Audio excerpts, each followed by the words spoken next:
নমস্কার বন্ধুরা, আমার কুকিং চ্যানেলে আবারও সবাইকে স্বাগত। আজ আমি আপনাদের জন্য নিয়ে চলে এসেছি একদম পারফেক্ট ঝরঝরে চিংড়ি পোলাও রেসিপি। এটা দেখতে যতটা সুন্দর, খেতে কিন্তু খুবই ভালো হয়। এটা বানাতে বিশেষ কিছু উপকরণ লাগে না। বাড়িতে থাকা কয়েকটি উপকরণ দিয়ে খুব সহজেই আপনারা বাড়িতে বানিয়ে ফেলতে পারেন। এই রকম চিংড়ি পোলাও যদি দুপুরে বা রাত্রের খাবারে থাকে, সঙ্গে শসা আর পেঁয়াজ, তাহলে একদম জমে যাবে। এর সঙ্গে আর কোনো কিছুই লাগবে না। আজকে আমি বাসমতি চাল দিয়ে এই পোলাওটা বানাবো। আপনারা চাইলে গোবিন্দভোগ চাল দিয়েও এই পোলাওটা বানাতে পারেন। দুই রকম চাল দিয়ে এই পোলাওটা বানানো যায়। প্রথমে আমি চালটা 3 থেকে 4 বার খুব ভালো করে ধুয়ে পরিষ্কার করে নেব। তারপর জল দিয়ে আধ ঘন্টা মতো ভিজিয়ে রেখে দেব। তারপর এই পোলাও বানানোর জন্য আমি এখানে 250 গ্রামের মতো বড় সাইজের চিংড়ি মাছ নিয়ে নিয়েছি। 500 গ্রাম চালের জন্য আমি এখানে 250 গ্রাম চিংড়ি মাছ নিয়ে নিয়েছি। চিংড়ি মাছগুলো খুব ভালো করে বেছে ধুয়ে পরিষ্কার করে নিয়েছি। চিংড়ি মাছের শির দাঁড়াতে একটা খাবারের নোংরা নালি থাকে, ওটাও আমি বেছে বাদ দিয়ে দিয়েছি। তারপর পরিমাণ মতো লবণ হলুদ মাখিয়ে খানিকক্ষণের জন্য রেখে দেবো। তারপর গ্যাসের মধ্যে আমি একটা কড়াই বসিয়ে দিয়েছি। ওর মধ্যে বেশ খানিকটা সাদা তেল দিয়ে দেব। তেলটা খুব ভালোভাবে গরম হয়ে গেলে আগে থেকে লবণ হলুদ মাখানো চিংড়ি মাছগুলো দিয়ে উল্টে পাল্টে 30 সেকেন্ডের মতো ভেজে নামিয়ে নেব। চিংড়ি মাছগুলো বেশি ভাজবো না, পরে আবার ভাতের সঙ্গে সেদ্ধ হবে, তাহলে একদম রবারের মতো হয়ে যাবে। তাই খুব অল্প করে ভেজে নামিয়ে নেব। চিংড়ি মাছগুলো অল্প ভেজে নামিয়ে নিয়েছি। ওই তেলের মধ্যে আবারও দিয়ে দেব 1 চামচের মতো ঘি। ঘিটা দেওয়ার পর ফোড়নে দিয়ে দেব 2টো এলাচ, কয়েকটা লবঙ্গ, অল্প একটু দারচিনি, 4-5টা গোটা গোলমরিচ, আর দিয়ে দেব হাফ চামচের মতো গোটা জিরে। ফোড়নটা খুব ভালোভাবে ভাজা হয়ে গেলে আগে থেকে মিডিয়াম সাইজের 3টে পেঁয়াজ আমি কুচি করে রেখেছিলাম, ওই পেঁয়াজ কুচিগুলো দিয়ে দেব। দিয়ে 2 থেকে 3 মিনিট অল্প আঁচে ভেজে নেব। পেঁয়াজ কুচিগুলো 2 থেকে 3 মিনিট খুব ভালো করে ভেজে নিয়েছি। কালারটা চেঞ্জ হয়ে গেছে।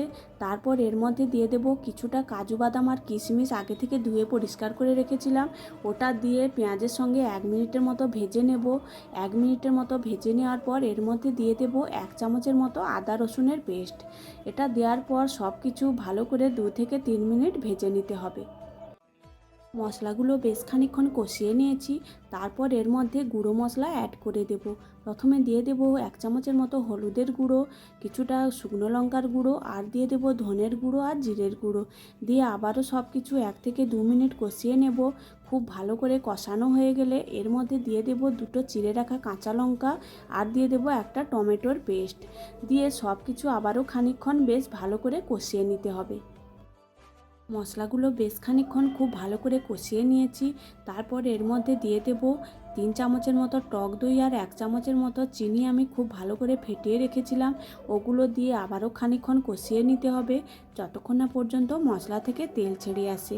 তারপর এর মধ্যে দিয়ে দেব স্বাদ মতো লবণ। মশলাটা আমি বেশ খানিকক্ষণ খুব ভালো করে কষিয়ে নিয়েছি।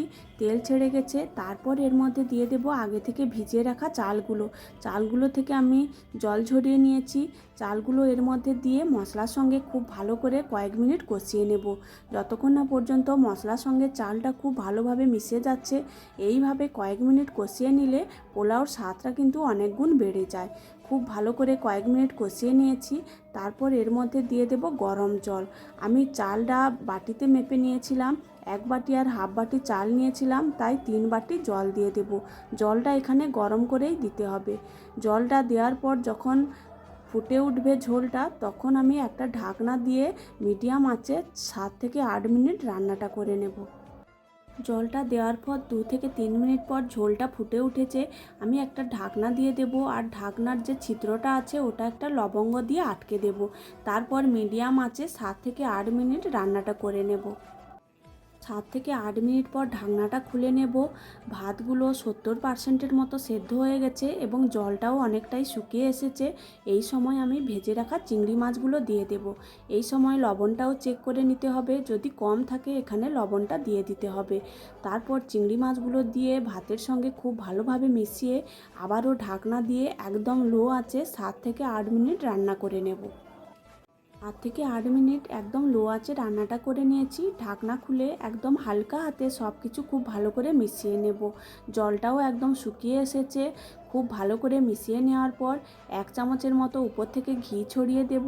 তারপর গ্যাসটা বন্ধ করে 10 মিনিট ঢাকনা দিয়ে রেখে দেব। তাহলে একদম ঝরঝরে পোলাও রেডি হয়ে যাবে। 10 মিনিট পর ঢাকনা খুলে পরিবেশন করুন একদম ঝরঝরে পারফেক্ট চিংড়ি পোলাও। আপনারাও খুব সহজেই বাড়িতে থাকা কয়েকটি উপকরণ দিয়ে এইরকম পোলাও বানিয়ে নিতে পারেন। খেতে কিন্তু খুবই ভালো লাগে, বাচ্চা থেকে বড় সবার ভালো লাগবে। ভিডিওটি ভালো লাগলে লাইক, কমেন্ট, শেয়ার ও আমার চ্যানেলটি সাবস্ক্রাইব করে দেবেন।